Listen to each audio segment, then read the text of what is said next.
TRS పార్టీతో తెలంగాణ సాధ్యం కాదని మాజీ ఆర్టీసీ చైర్మన్ గోనె ప్రకాష్ రావు విమర్శించారు. తెలంగాణ కోసం కొండా లక్ష్మణ్ బాపూజీ దీక్ష చేస్తుంటే టీఆర్ఎస్ ఎందుకు మద్దతు తెలపడం లేదని ఆయన ప్రశ్నించారు.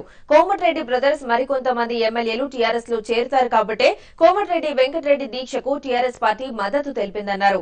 పార్టీని సీట్లను పెంచుకోవడానికి తప్ప తెలంగాణ సాధన కోసం టీఆర్ఎస్ చేస్తున్నదేంటని ఆయన ప్రశ్నించారు. ఈ రోజు కొండా లక్ష్మణ్ బాపూజీ గారు జంతర్ మంతర్లో కూర్చుంటే సోనియా గాంధీ గారికి ఏదైతుందో ముఖ్య అనుచరుడు ఏఐసిసి ప్రతినిధి ఒక అస్కార్ ఫర్నాండెస్ వచ్చేదైతుందో దీక్ష విరమించమని ఏదైతుందో ఆ స్థలానికి వచ్చి అడగడం జరిగింది.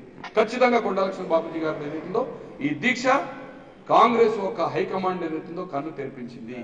మీరు కూడా ఏదైతుందో కృతజ్ఞత అనేది మీ నైజంలో ఉంటే వెంటనే ఏదైతుందో కొండా లక్ష్మణ్ బాపూజీ గారికి మద్దతు ప్రకటించి మీరు కాకుండా మీ శాసనసభ్యులో మీ దగ్గర ఉండే ఇంపార్టెంట్ వాళ్ళను ఢిల్లీకి పంపించేదైతుందో వారికి సాంఘీభావం చెప్పవలసిన అవసరం ఉంది.